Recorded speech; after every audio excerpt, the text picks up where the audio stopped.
Bueno, mis queridos alumnos, un problema de orden técnico nos ha hecho demorar un poquito, pero bueno, eso nos lleva a que siquiera hayan subido cinco participantes más, ¿no? Entonces, bueno, por una parte es bueno, por otra parte, bueno, ¿no? Nos ha robado unos cuantos minutos, pero vamos a ver nosotros a lo que se refiere a lo concerniente a nuestra patología del día de hoy, ¿ya?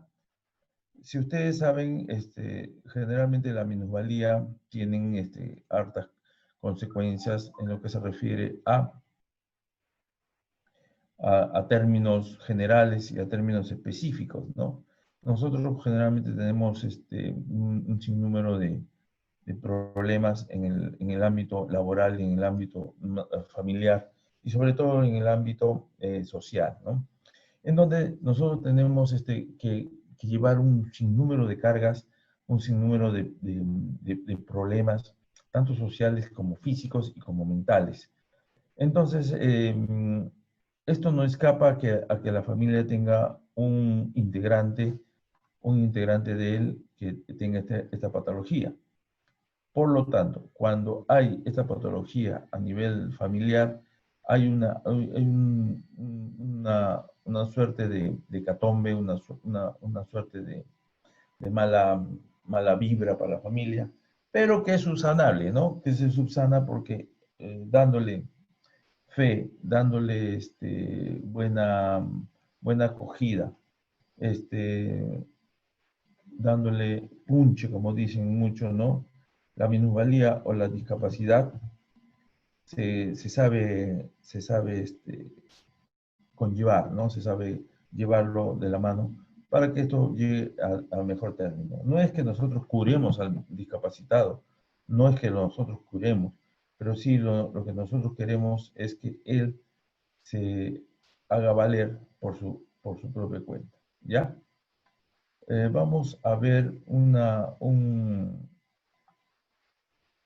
videíto en la que nosotros vamos a reflexionar un poco sobre la discapacidad. ¿Mm? Necesitaban que se les ayudara a lo que tenían que hacer. Y trabaja muy duro.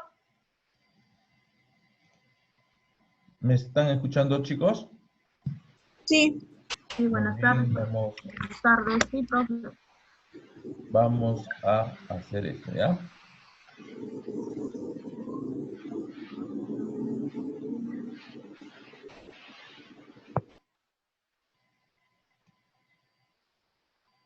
Para nosotros. Enrique es mi papá. Él desde temprano empieza a trabajar y enseguida les presento a mi hermano Ramón. Es mucho más grande que yo. Es muy alto, más que mi papá. Solamente que él no asiste a la escuela como yo. Qué suerte tiene Ramón. Me encanta jugar en las tardes con él. Me divierto mucho. Es muy alegre y se ríe por casi todo. Yo digo que es muy carismático y sobre todo muy feliz. Aunque se molesta mucho cuando tomo sus cosas, luego se le pasa y volvemos a jugar. Siempre está viendo todo a su alrededor, sobre todo las plantas y especialmente los animales. Por eso, este verano, mis papás decidieron que él asistiera a un taller de cuidado del medio ambiente. El próximo año, él desea encontrar un lugar donde trabajar. A mí eso me entristece, porque ya no tendré con quién divertirme por las tardes. Él está muy entusiasmado, aprendiendo a tomar el autobús para poder salir y regresar a casa sin problemas. Me he dado cuenta que para él aprender cosas nuevas es muy difícil. Necesito que le hagan en repetidas ocasiones y sobre todo lo más claro posible. Mi hermanito es muy feliz cuando lo mandan a la tienda, solo que mi mamá tiene que notar lo que va a traer, porque a Ramón se le olvida. En muchas ocasiones, mi mamá le da billetes y le dice cuánto le tienen que devolver de cambio. Ramón conoce muy bien las monedas y cada vez que puede le pide a las personas que se encuentran en la calle que le regalen una. Un día acompañé a Ramón a su clase de pintura. Fuimos con mamá y había muchas personas como él. Todos eran muy simpáticos. El profesor explica muy bien y varias veces todos los ejercicios que deben hacer. Algunos necesitaban que se les ayudara a lo que tenían que hacer. Me doy cuenta que Ramón es diferente a los demás niños de mi escuela, que son tan grandes como él. Y ese día le pregunté a mi mamá, mami, ¿qué es lo que tiene Ramón? ¿Por qué él es diferente a los demás chicos de mi escuela que son igual de grandes que él? ¿Por qué él no va a mi escuela? La maestra nos dijo que Ramón tiene que ir a otro tipo de escuela, donde atienda sus necesidades especiales y le enseñe lo que él necesita saber. Mamá, ¿y cómo se llama eso que tiene Ramón? ¿Y por qué tiene eso? ¿Qué le pasó? Papá y yo no nos hemos preocupado mucho por averiguar la razón, pero los doctores han encontrado muchas causas de la discapacidad intelectual. Nos han dicho que a veces es causada por genes anormales heredados de los padres, errores cuando los genes se combinan. También pueden resultar cuando el bebé no se desarrolla apropiadamente dentro del vientre, a veces cuando las mamás beben alcohol o contraen alguna infección durante el embarazo, y también si hay problemas durante el parto o si el bebé no recibe suficiente oxígeno. Ah, entonces Ramón está enfermo y me lo puede pegar. La discapacidad intelectual no es una enfermedad, es una condición, por lo cual no se pega y no se cura. La mayoría de los niños con discapacidad intelectual pueden aprender muchas cosas. Solo les toma más tiempo y esfuerzo que a nosotros mismos. Ah, ahora entiendo por qué mi mamá siempre quiere que Ramón aprenda muchísimo. Ahora que lo sé, es más fácil hacer todo en casa con Ramón. Comprendo mejor cómo se siente y lo que quiere hacer. Todos los días leemos cuentos y creo que algún día escribiremos uno sobre nosotros.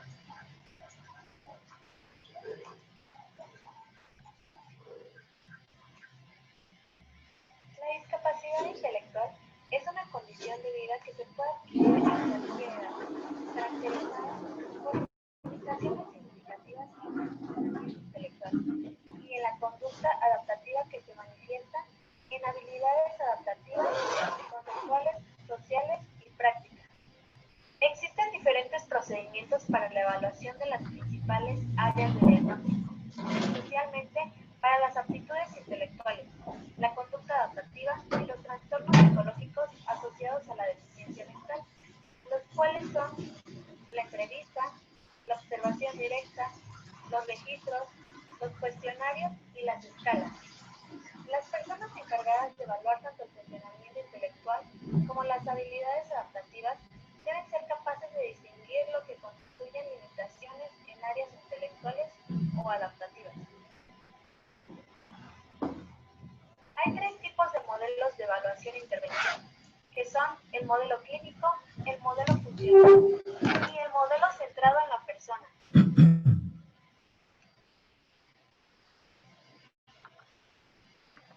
Ahora que sabes esto, ¿qué vas a hacer tú para cambiar las cosas? Entonces, hemos visto que, Mi que nombre la es Selene. discapacidad en sí Quiero no presentar a mi es, familia. no es Ella es mi mamá. Se llama Selene y Una trabaja enfermedad. para nosotros. Enrique es mi papá. Él desde temprano empieza a trabajar y enseguida les presento a mi hermano Ramón. Es mucho más grande que yo. Es muy alto. Entonces, como ustedes verán, no, la discapacidad no es una enfermedad. Ya la discapacidad intelectual, las diferentes discapacidades que hay, no son en sí enfermedades, ¿ya? Vamos a ver qué es lo que realmente conlleva a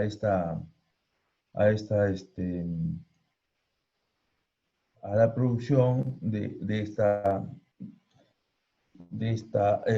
este síndrome, ¿no? De esta discapacidad, de esta restricción, de este impedimento, ¿no?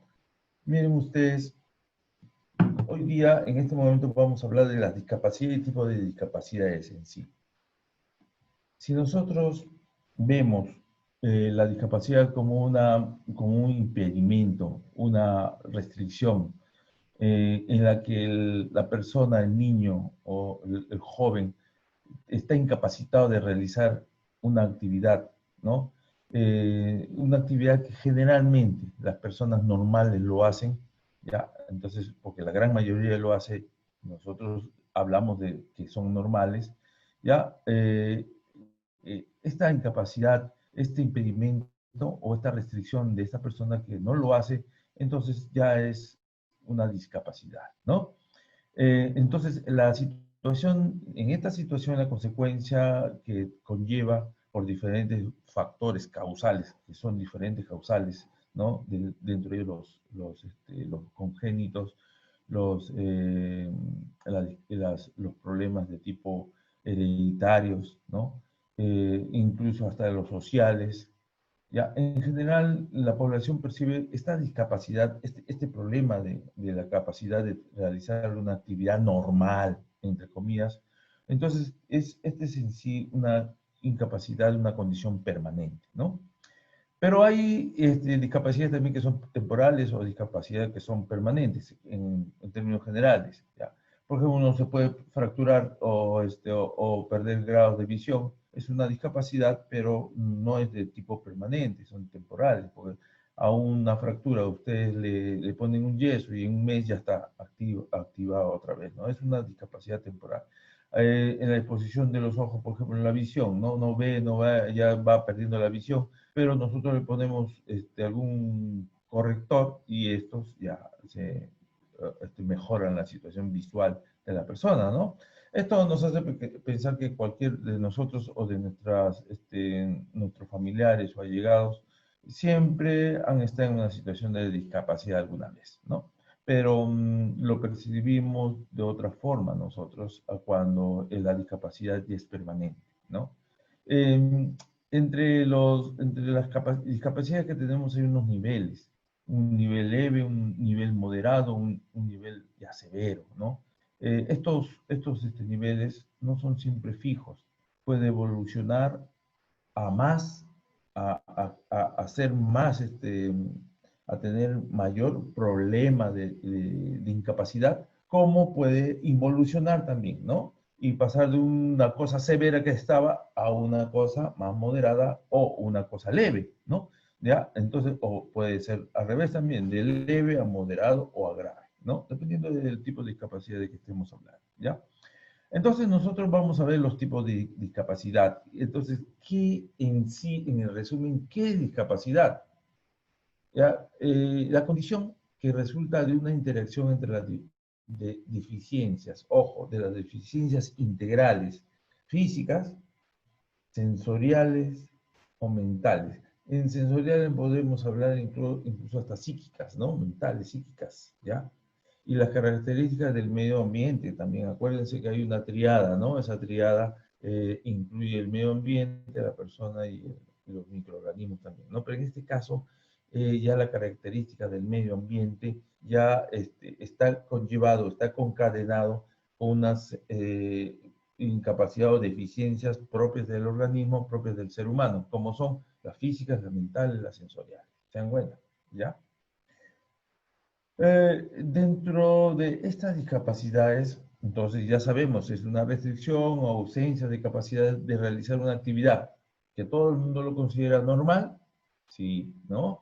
Ya, y esto es dentro de este margen que se considera normal para un ser humano.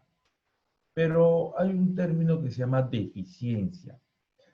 Cuando nosotros perdemos o estamos ante una normalidad de una estructura, una función psicológica, fisiológica o anatómica. Entonces, cuando uno pierde lo que era normal, uno lo pierde en el transcurso de su vida, ya, entonces ya estamos hablando de una deficiencia, ¿no? Tanto en la función psicológica, en la función física, fisiológica o estructural como es la anatómica. Pero hay una diferencia.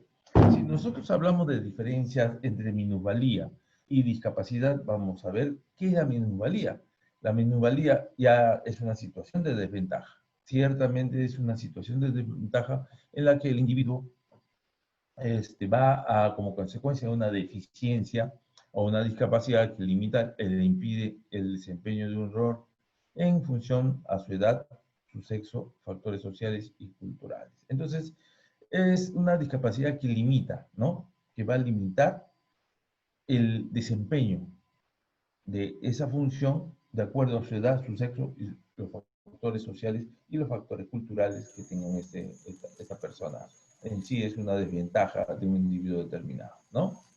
Entonces, la persona con discapacidad en sí es aquella que tiene una limitación física, no pueden ir más allá, limitación física, mental, para realizar una actividad de la vida cotidiana, de la vida diaria, de la vida normal, ¿no? En comillas, porque no hay una vida normal. Entonces, podemos nosotros que esta, como ya hemos dicho, puede ser temporal o puede ser permanente, puede ser transitoria o puede ser total o parcial. A ello vamos a conllevar que toda, todo problema del tipo de discapacidad conlleva a los tipos motriz, física, al tipo visual, donde no ve el niño o el adulto, en la discapacidad mental, intelectual, psíquica. Dentro de ellos están encadenados entre sí, ¿no? Mental, intelectual, psíquica, ¿no? Están agrupados así en este sentido. La otra que es también de los sentidos del oído, de la vista, los sentidos del olfato o también del lenguaje. Si ustedes ven aquí el cuadro, ¿no? Estamos viendo aquí el cuadro. Este cuadro del tipo de discapacidad que es conllevado junto con esta, pero esto ya está un poquito más desarrollado en términos teóricos. La discapacidad física. Entonces, ¿cómo lo definimos? ¿Una desventaja? Sí, es una desventaja. ¿De qué resulta? De que el hombre, la persona, el niño, está impedido de desempeñar la función motora, la función física, ¿no? Llevando a esas zonas afectadas este impedimento ya de la persona. Entonces, quiere decir que las partes afectadas pueden ser los brazos, pueden ser las piernas, pueden ser otra parte de la estructura que se sabe mover normalmente, ¿ya?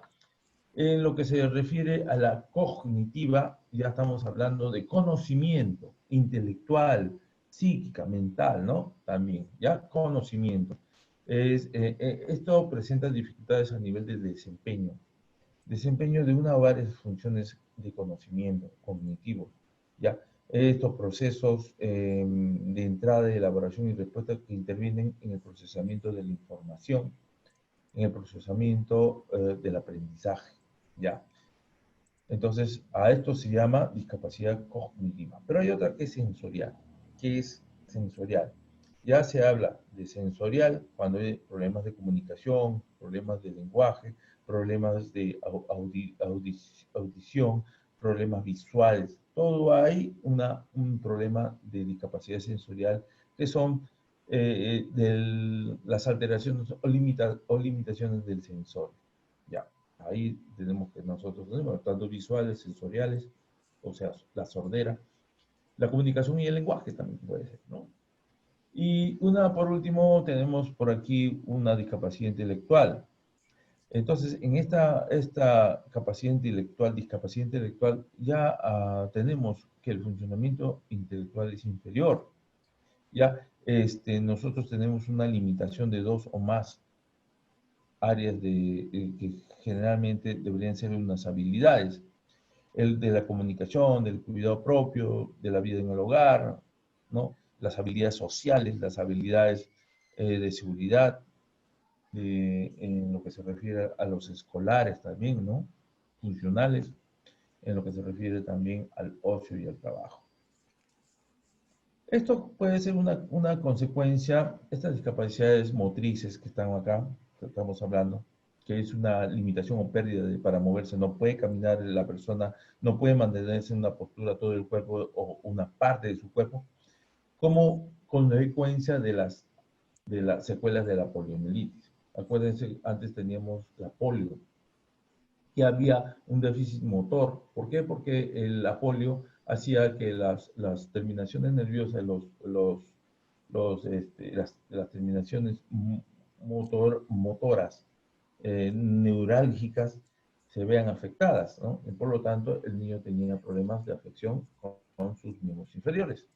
De igual forma, las lesiones medulares. Acuérdense que la médula conlleva a un sinnúmero ¿cómo se llama?, de estructuras que están llevadas a la parte inferior y a la parte superior de los miembros. Y eso conlleva a qué? a que haya una lesión, y esa lesión conlleva que ya no haya un estímulo o que no haya una percepción o recepción de los estímulos externos.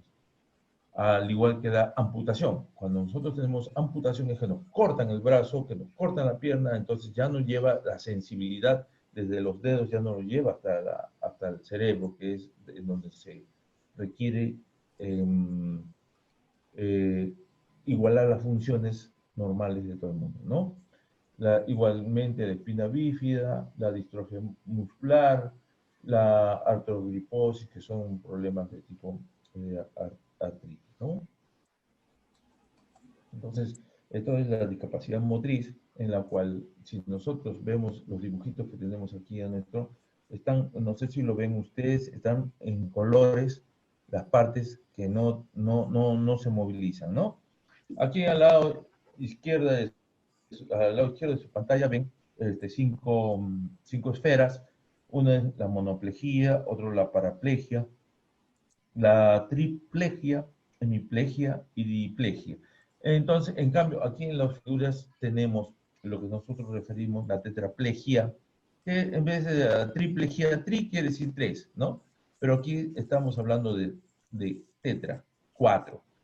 Dos miembros superiores y dos miembros inferiores. En la triplegia puede ser un miembro superior y dos inferiores, o un miembro inferior y dos superiores, ¿no? Esa es la triplegia. En cambio, la hemiplegia, hemi, quiere decir la mitad. Quiere decir la mitad. La mitad del cuerpo no se mueve, la mitad del cuerpo sí se mueve o no siente, según sea la patología. Hemiplegia, plejía o paresia, ¿no? Hemiplegia o paresia. La paraplegia, para quiere decir todos, ¿no? La parte de abajo.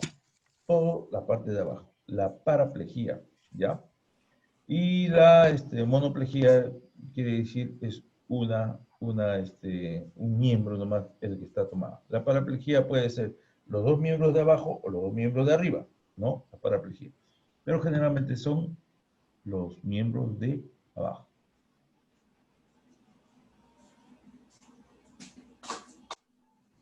Si seguimos de manera general, entonces hablamos de una discapacidad física, ¿no? Quienes la padecen van a tener afectadas sus habilidades motrices, todo lo que es motriz, ¿ya? Entonces aquí es donde hemos llegado a lo que se refería a la parálisis cerebral, a la espina bífida, a distrofia muscular, amputaciones. Distrofia quiere decir falta una falta, la musculatura no se alimenta bien, ¿no? Entonces va perdiendo su tono, va perdiendo su tono muscular.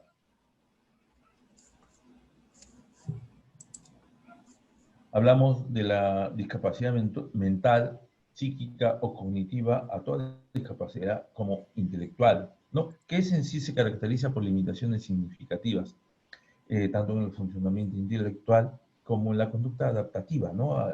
Adaptarse a un medio ambiente, adaptarse a un grupo, adaptarse a una situación social. Entonces, ahí está limitado, ¿no? Entonces, encontraríamos la discapacidad como el retraso mental. Generalmente, este término está siendo sustituido por la discapacidad intelectual, ¿no? Luego, el síndrome de Down, que es la trisomía, ¿no? 21, el síndrome de Down y otras.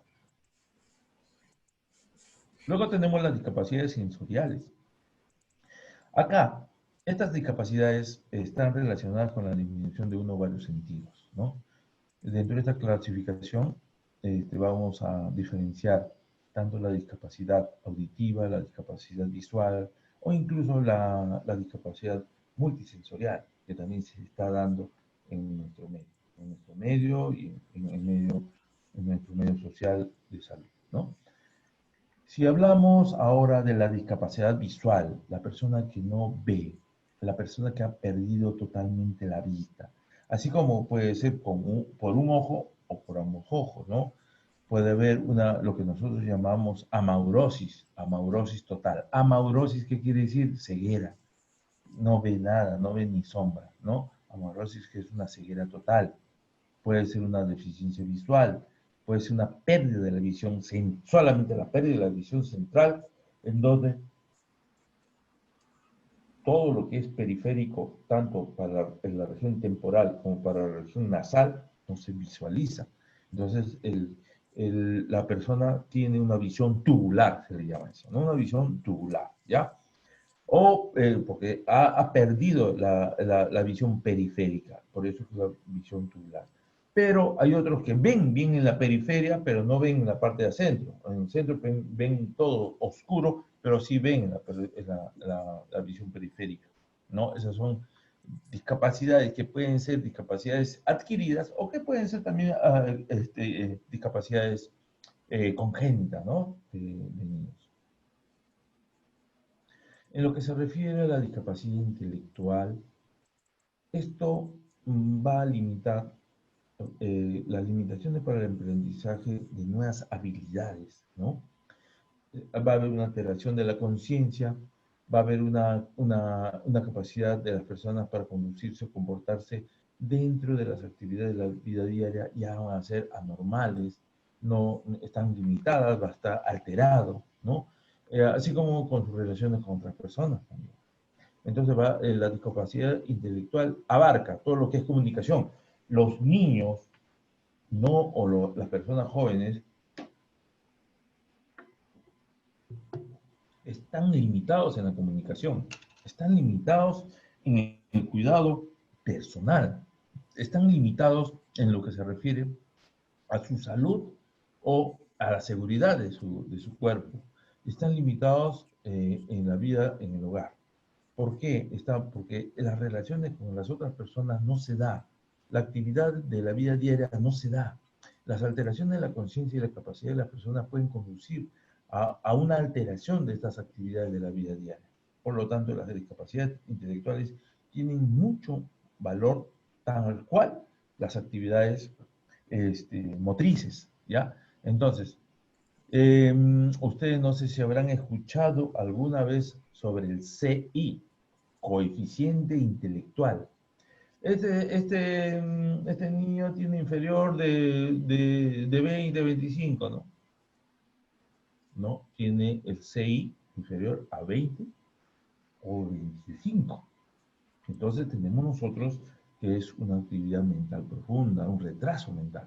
Dentro de los retrasos, a partir de los 70, de los 80 para arriba, ya tenemos un cierto coeficiente intelectual casi normal, subnormal, pero a partir de los 90, 85, 90 para arriba ya no se considera una capacidad mental normal.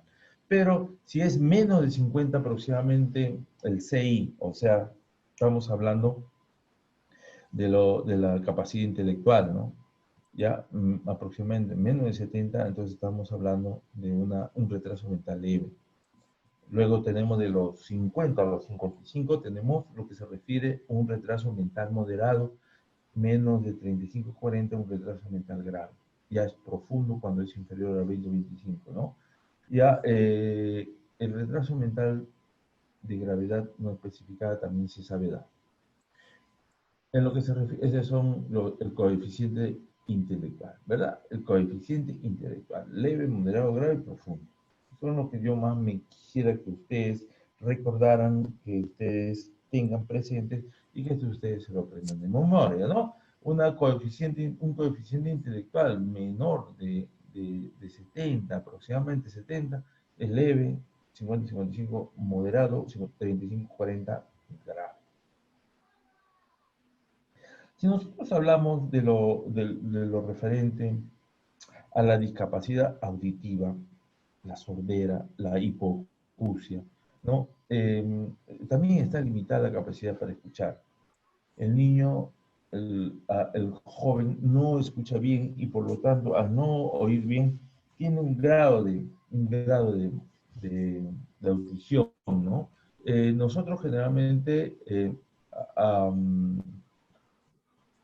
medimos los grados de audición a través de varios parámetros, pero uno de los principales son los decibeles. Una audición normal que nosotros escuchamos en aparatos, en una zona donde nosotros no haya mucha bulla de otras cosas. Entonces tendríamos la audición normal de 0 a 20 decibeles, de 0 a 20 decibeles. Ya cuando esos decibeles tienen que aumentar de fuerza para que uno pueda escuchar, entonces son de 20 a 40 decibeles, ¿no? Entonces ahí ya estamos hablando de una hipoacusia leve, de 20 a 40 decibeles. Si sigue moderando, si sigue aumentando estos decibeles para que, o sea, haciendo más bulla para que uno pueda escuchar, entonces estamos hablando de 40 a 70 decibeles. Y dentro de las hipoacusias severas tenemos de 70 a 90 decibeles, y las hipoacusias profunda o sordera, ya en términos de sordera, ya tenemos a mayor de 90 decibeles. Y si ya no escucha nada, es una tapia, no se escucha nada completamente, estamos hablando de la anacusia. Anacusia. Anacusia. Ana es sin, cusia es escuchar, ¿ya? Entonces tenemos esa clasificación audiológica que está tomada por el grado de decibeles que nosotros tenemos que aumentar para que escuche a la persona. Esa es la audiológica. Pero hay otra clasificación otológica, según el grado de audición orgánica o de transmisión que pueda haber en el ser humano, ¿no? Ya, entonces tenemos, miren ustedes, que la hipoacusia de transmisión es una de la clasificación otológica.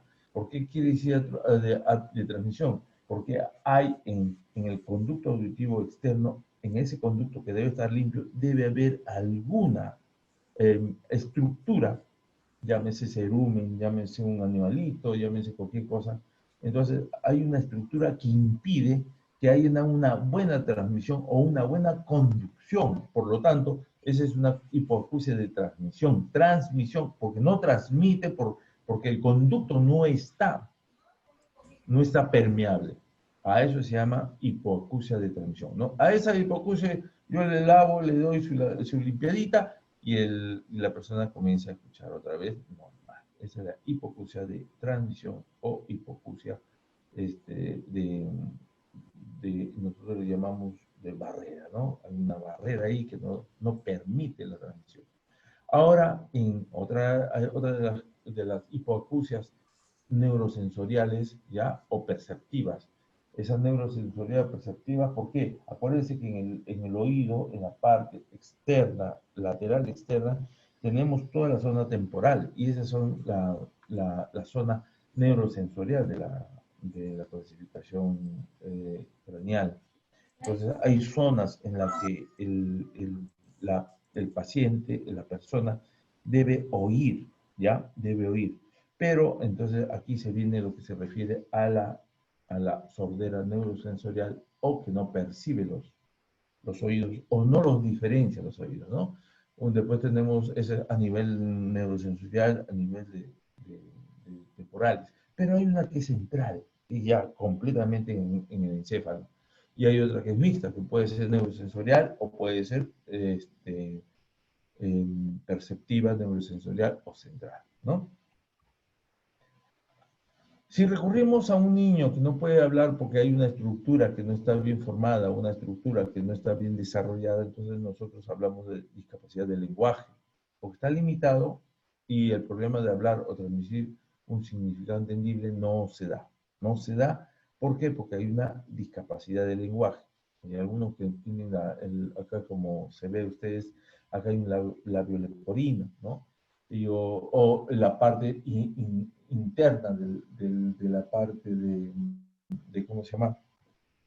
De la cavidad del techo de la boca está también rajada, ¿no? Eso se llama cavidad, lo que nosotros hablamos, labio leporino y paladar hendido, ¿no? ¿La causa cuáles son? Orgánicas, orgánico-funcionales, pueden ser endocrinos, pueden ser ambientales, puede ser por problemas de autismo, vamos a ver eso posteriormente, y el retraso mental. Nosotros en el retardo simple del lenguaje, o hay un retardo moderado del lenguaje, o un retardo grave, nosotros tenemos que llegar a un lenguaje con comprensión y expresión, ¿no? Esta comprensión y esta expresión verbal inferior a otros sujetos, ¿no? Y no tiene una patología aparente. Aparentemente todo está bien, ¿ya? Pero hay un retardo de lenguaje, un retardo mínimo, pero hay un retardo de lenguaje. El retardo moderado del lenguaje, el niño conlleva a que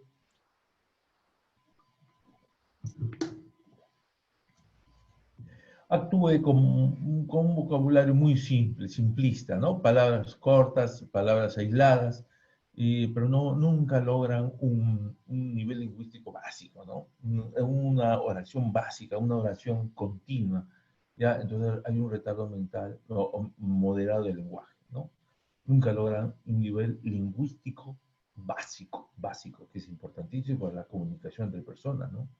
Y el retardo grave del lenguaje, aquí ya hay una estructura que conlleva a que ya no haya una buena comunicación, que puede ser una lesión cerebral focalizada, una lesión cerebral traumática, que puede ser una lesión cerebral tumoral, ¿no?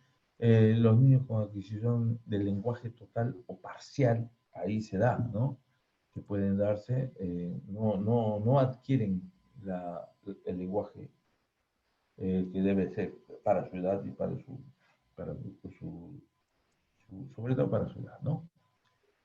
Si nosotros queremos ya en un ambiente prehospitalario, en un ambiente social, en un ambiente familiar, si nosotros queremos prevenirlo, tenemos que la prevención es primaria, secundaria y terciaria.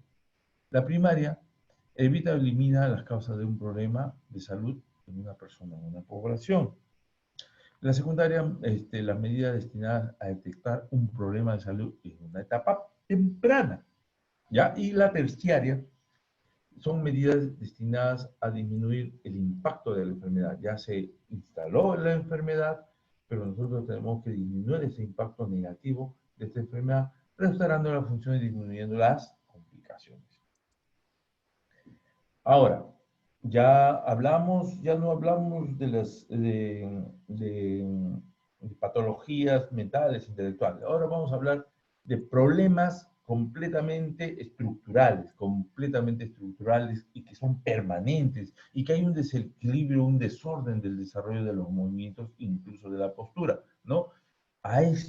Esto va a causar en sí una limitación de la actividad, la parálisis cerebral.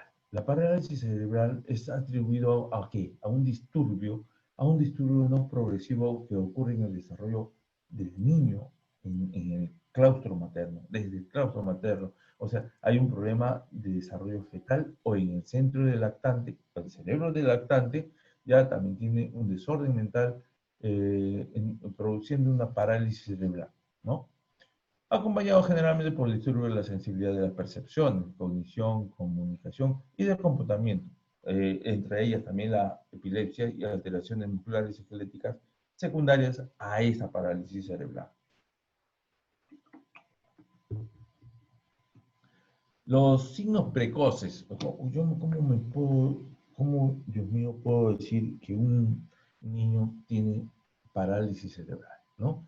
Si yo observo a un niño que hay una persistencia de los reflejos arcaicos, los reflejos antiguos, los reflejos de aprehensión, de succión, ¿no? Los reflejos estos ya duran más de 3 meses. Entonces nosotros hablamos de unos reflejos arcaicos, ¿ya? La presencia de unos reflejos arcaicos en niños de un año no se puede dar. Por lo tanto, ya debe haber un problema de tipo de parálisis, ¿no? Un tipo de parálisis cerebral, ¿no?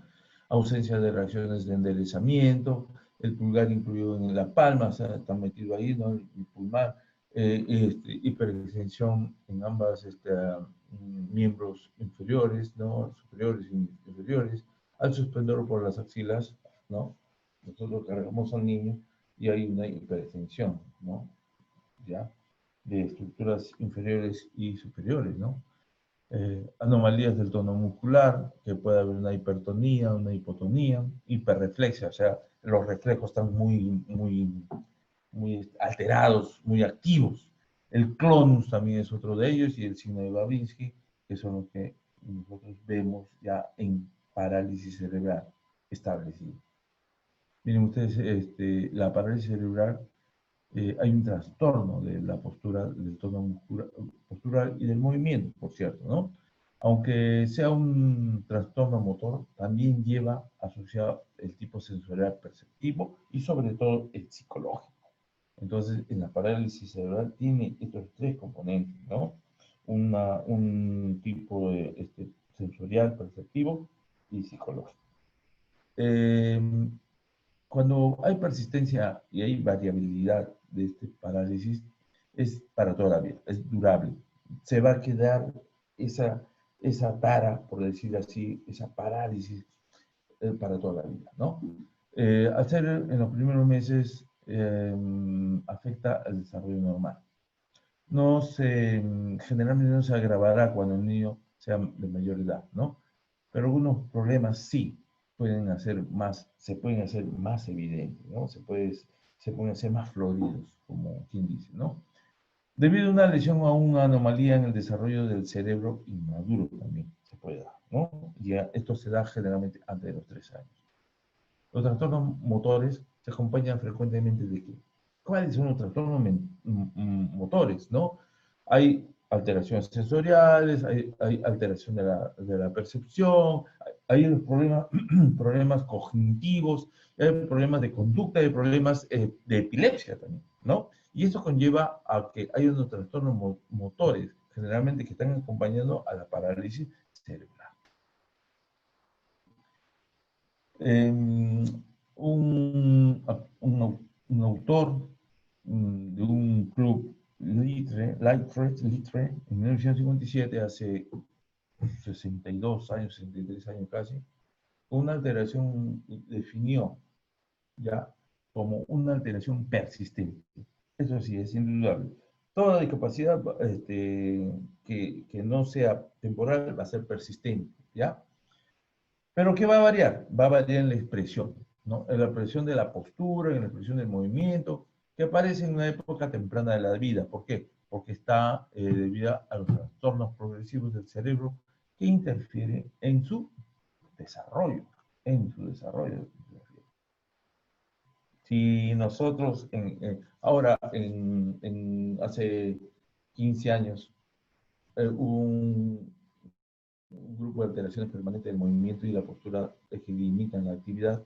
¿Por qué? Porque hubo trastornos no progresivos ocurridos durante el desarrollo cerebral del feto o del niño. Entonces, ha habido problemas, trastornos, ¿no? Que no han sido progresivos, pero que se han dado ahí.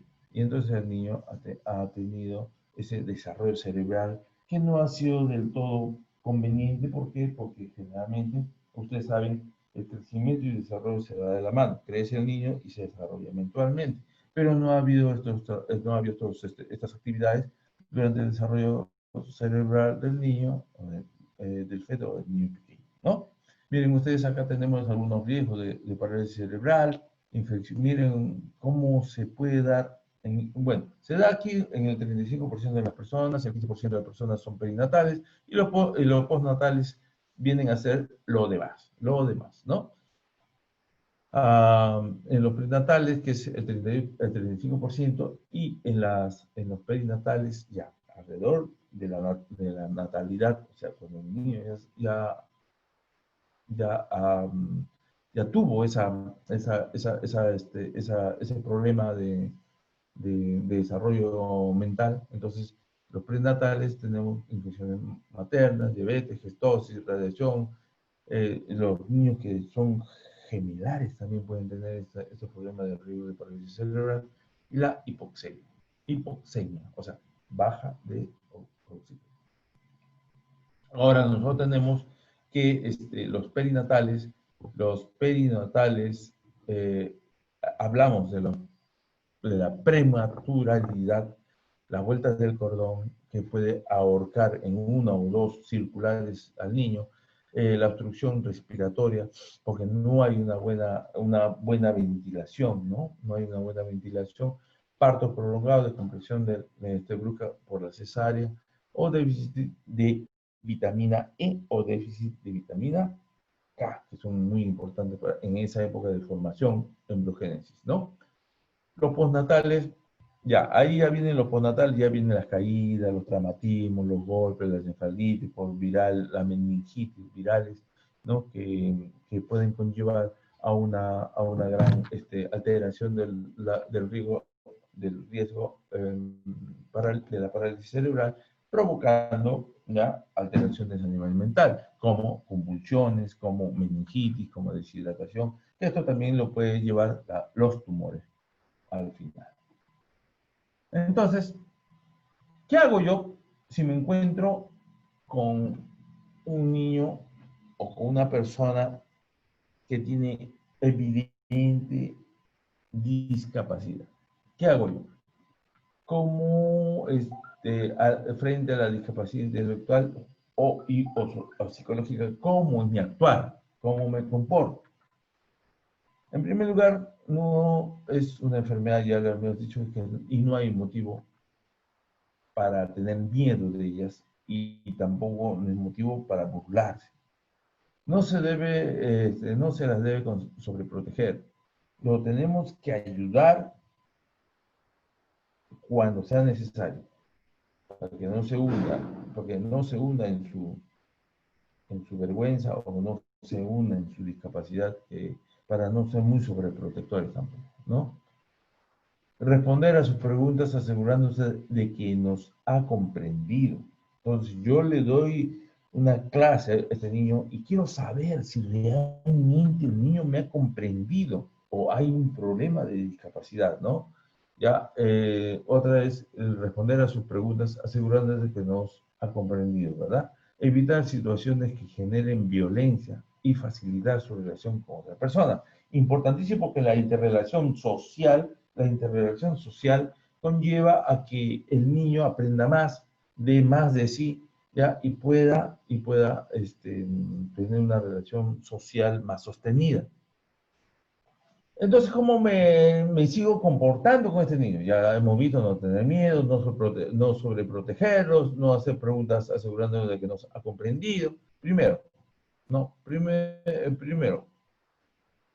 preguntar si desea ayuda. Eso es infalible. Nosotros tenemos que preguntar a las personas, y en este caso los minusválidos o discapacitados, preguntar primero si desea ayuda. Si usa silla de ruedas, no le empujes sin decírselo. Te voy a llevar, sí, ya, pero empujarlo así como diciendo yo te llevo, pero sin decirle, no es bueno. Si unas muletas o prótesis ajustan su paso al suyo, también, ¿no? No hay que estar mirando el defecto que tiene la persona. Y para hablar con alguien que usa silla de ruedas, sienta al frente y a la misma altura, ¿no?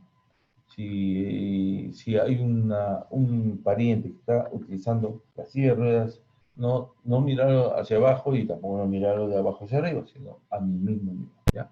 Para hablar con alguien de esa silla de ruedas, tiene que ser entonces frente a frente a la misma altura. Si la persona usa prótesis, no hay que fijar la mirada en la prótesis, ¿no? Como diciendo, pucha, hay una cosa anormal en esa persona. No es así, ¿ya? No es así. Otra de las cosas frente a la discapacidad auditiva, hay que hablar despacio, hay que hablarle claramente, ¿ya? No hay que gritar. Esto realmente dificulta al final el entendimiento. Nosotros, si podemos utilizar el lenguaje corporal, las gesticulaciones, sin exagerar, está bien, ¿no? Ya, pero no podemos exagerar. Y si hay dificultad en la comunicación, hay que escribir lo que se quiere decir. Entonces vamos a evitar hablar si se encuentra de espaldas o a larga distancia. Verificar que lo que se le dijo ha entendido, ¿no? Entonces, nosotros tenemos que identificarlo inmediatamente, rápidamente. Si vamos a ayudarle a movilizarse, permítale que tome un brazo de usted, ¿ya? Y hay que caminar a su lado un poco adelantado para que nosotros podamos protegerla en ese caso, ¿no? No debemos dejar solo sin advertírselo antes. Dejar los objetos que utiliza siempre en el mismo lugar. Y es aconsejable mantener las las puertas cerradas o totalmente abiertas. Hasta acá hemos hecho la clasificación de lo que es el autismo, ¿ya? Perdón, lo que es la discapacidad. El autismo es una parte de la discapacidad. Necesito preguntas, necesito que me digan ustedes, ¿hasta acá ha entendido todo, han comprendido todo o están en alguna duda? Me gustaría conocer un poquito de su esto, antes de seguir sobre el autismo.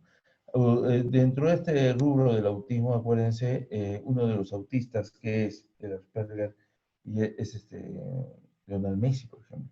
¿No? Lionel Messi es un grado de autismo que tiene. A ver, preguntas, por favor.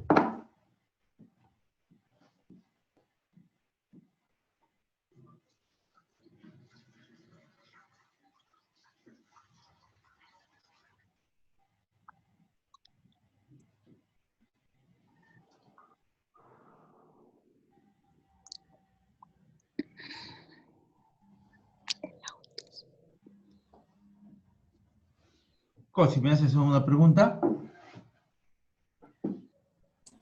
No, profesor.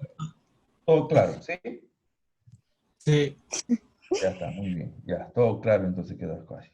Entonces, como no hay preguntas, Marlene, tampoco hay pregunta. Entonces, seguimos desarrollando lo que es el autismo, ¿ya? Comprendamos qué es el autismo. Autismo, acuérdense, ¿no? Auto. ¿Qué es auto? Que camina solo, ¿no? Ya, un auto. En este caso, el autismo es una persona que se encuentra solo, que se encuentra ensimismado en sí mismo, ¿no? Esa persona no es sociable, ¿ya? Generalmente, pero hay grados también, ¿no? Hay grados, no crean ustedes que todo tampoco no van a mirar bien, o sea, no van a entender bien, si ellos entienden. Solo que hay unas cosas que son diferentes, ¿ya? Que son diferentes. Sí, dime, Marlene. No, Estaba profesor, se me ha levantando la escapado. mano. Ya, No, dime. se me ha Se te, escapado, profesor. se te chispoteó. Ya está, no hay problema. ¿Ya? Entonces, miren ustedes, entonces seguimos con lo que se refiere comprendiendo al autismo, ¿ya? Comprendimos al autismo. Miren ustedes, ya vamos a ver también algunos personajes que son autistas. Uno de ellos, que le decía, pues no, ¿cómo se llama? Messi, ¿no? Messi también tiene un grado de Asperger, que es un autismo, ¿no? Pero es uno de los mejores que hay, ¿no?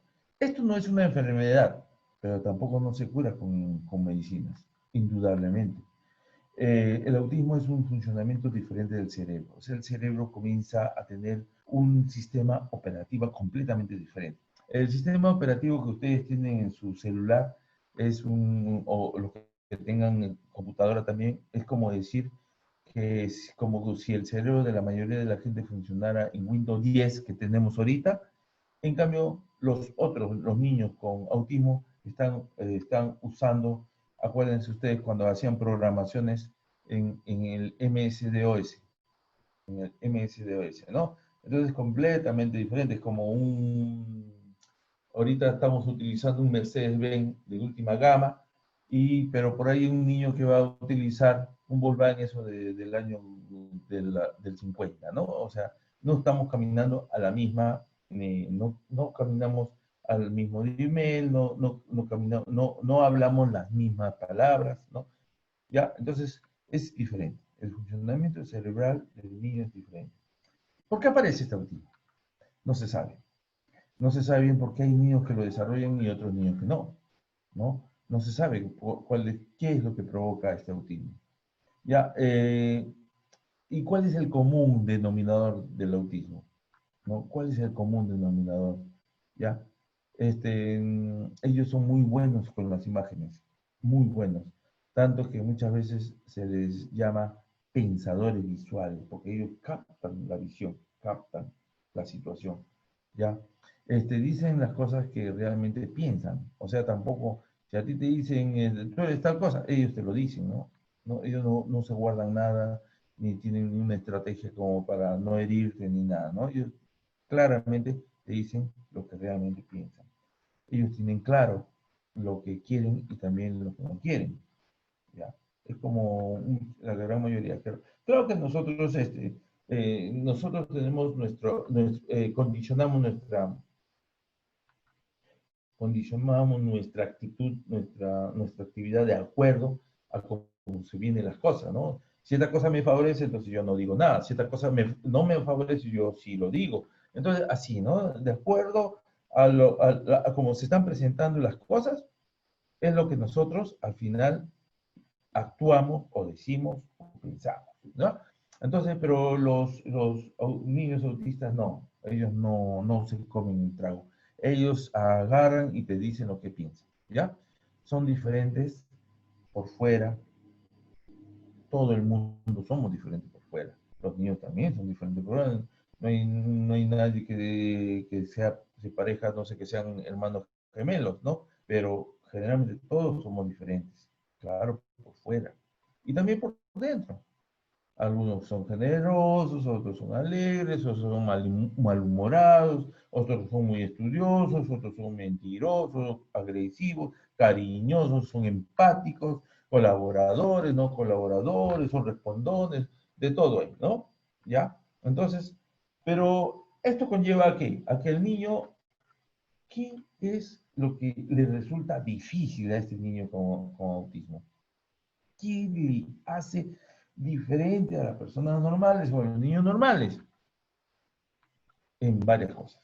Una de ellas en las relaciones sociales, en la sociedad. Acuérdense que los niños en las relaciones sociales, muchos hacen amigos, muchos les gusta jugar en equipo, muchos entienden las emociones, muchos quieren saber qué es lo que la gente piensa, qué es lo que quiere la gente. Mirar a los ojos a las personas con las que hablan, ¿no? Se les hace difícil. La persona que habla con ustedes y tenga un problema de autismo se le hace difícil el mirar a los ojos de las otras personas. El comprender las normas sociales tampoco comprenden. O sea, ellos no van a entender emociones, no van a jugar en equipo, no van a ser fácilmente amigos. ¿Por qué? Porque hay problemas de tipo autismo. Eso es lo que resulta difícil a los niños entrar a esas relaciones sociales. ¿Ya?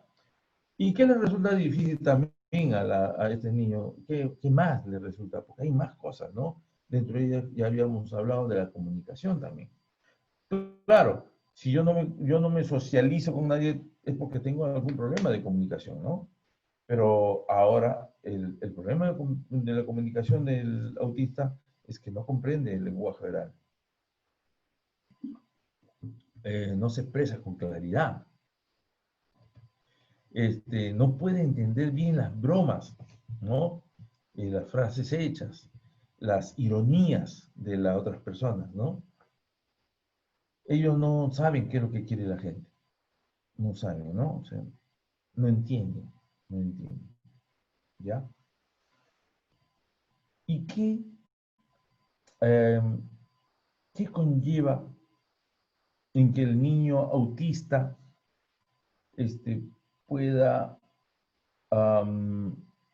conllevar a lo que se refiere a todo su sistema sensorial, los sentidos?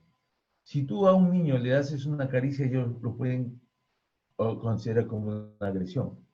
Incluso les duele, ¿no? A ellos, nosotros, el sonido, para ellos, nosotros estamos bien normal con el sonido, con los decibeles normales de 0 a 20, hasta 20, pero ellos lo pueden considerar como un estruendo.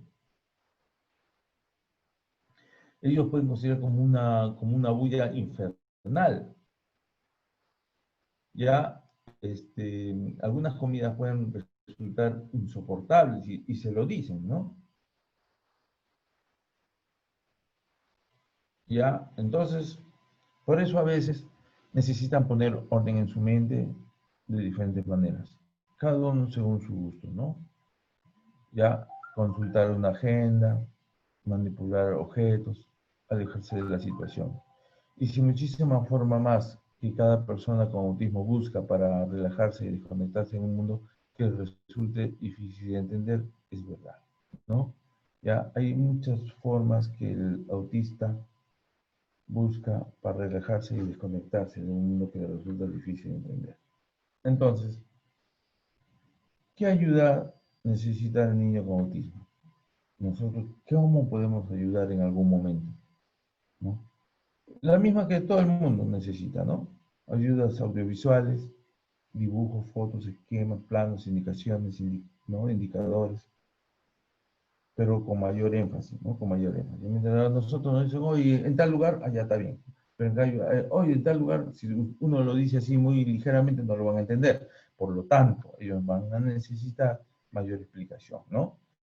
Explicación en la que ellos también pueden manipular objetos, en lo que incluyan cosas que ellos conozcan, en fijarse en las cosas que sabe hacer bien y las que no lo sabe hacer bien, o le enseñamos bien o lo evitamos que lo hagan para que no se frustren, o tener en cuenta las cosas que les resulten difíciles para, como ya les decía, o para que lo hagan de manera más, más minuciosa para que lo entiendan, o en su efecto para que no se frustren, dejarlo de hacer, ¿no?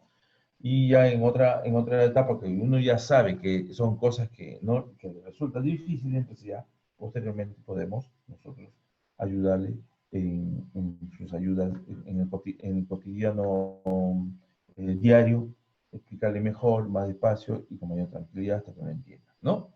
¿Cómo más se puede ayudar a este niño con autismo? Poniéndote en su lugar. Tú sabes que el niño no va a entender lo que tú dices. Tú sabes que el niño no va a entender esquemas, ni planos, indicaciones, ¿no? Va a intentar pensar cómo se siente, qué le puede estar pasando. Eso es lo que uno tiene que ponerse en su lugar de ellos, ¿no? Ya, tenemos que respetarlos, ¿no? Todo ser humano le gusta que lo respeten, ¿ya? Y estos niños también les gusta que los respeten, ¿no?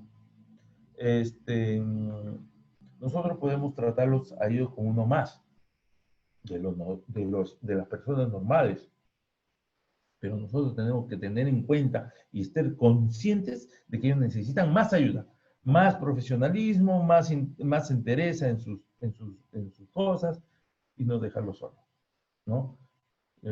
Nosotros podemos entender que la persona autista es uno más de ellos, que está bien, pero nosotros tenemos que incluir un poquito más de las actividades respetando su derecho, ¿no?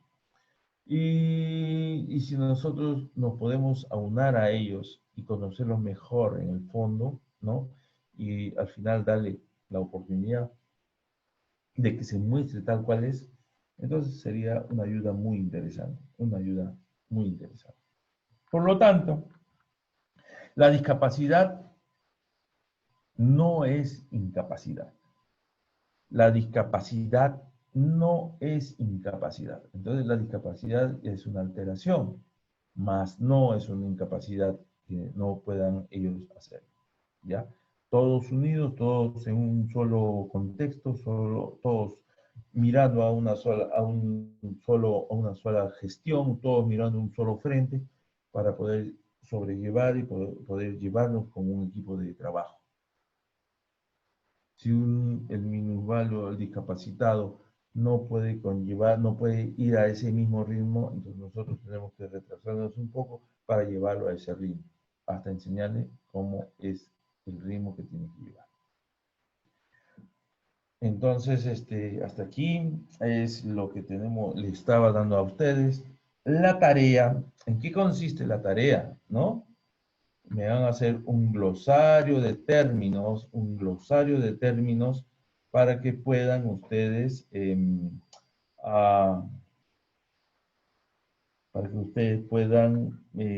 ese glosario de términos, definir las palabras que ustedes encuentren en toda la clase que hemos hecho, ¿no? Minusvalía, disválido, tetraplejía, monoplejía, todas esas cosas ustedes quiero que lo definan y lo pongan como trabajo del curso, ¿ya? Para que ustedes me lo puedan presentar. ¿Alguna pregunta, por favor?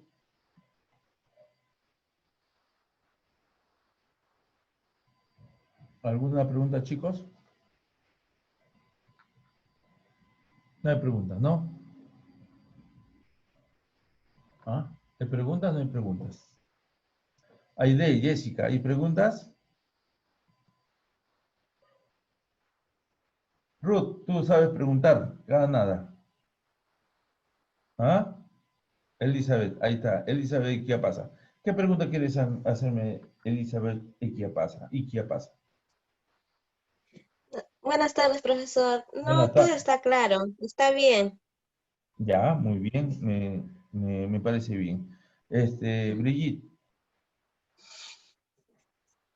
Brigitte, ¿estás Brigitte?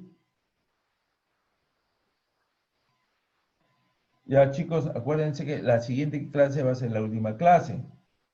Ahí vamos a hablar sobre, dentro de la discapacidad, vamos a hablar sobre lo que es segunda parte de la discapacidad, pero ya como los estudios especiales, ¿no? Estudios especiales en la que vamos a incluir a los niños diferentes. Los estudios tienen que ser para ellos, si bien es cierto, hay escuelas especiales para eso, pero ahora lo que se tiende, las nuevas normas del gobierno es que sean de inclusión, ¿no? Debemos incluir a los niños que conlleven, que trabajen, que actúen, que tengan una inclusión, como les digo, una sociedad inclusiva, ¿no? En la que el niño tenga que valerse por sí mismo y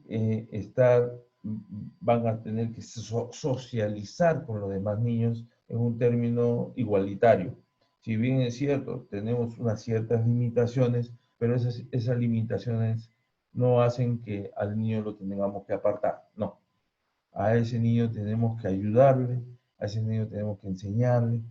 Y también, aparte de enseñarle, nosotros vamos a aprender muchas cosas también. ¿Ah? Y por lo tanto, como uno dice, enseñando se aprende. ¿Ya? Bien, chicos, entonces, como ya no hay más que hacer, entonces ya yo cierro esto para poder calificar los trabajos que han hecho ustedes para ponerlo en la plataforma. ¿Listo? Jóvenes, entonces nos seguimos viendo la siguiente semana, que será la última semana del semestre, para que a la siguiente ya demos el examen. ¿Ya? Entonces, nos vemos en la siguiente semana. Cuídense. Hasta luego. Cuídense.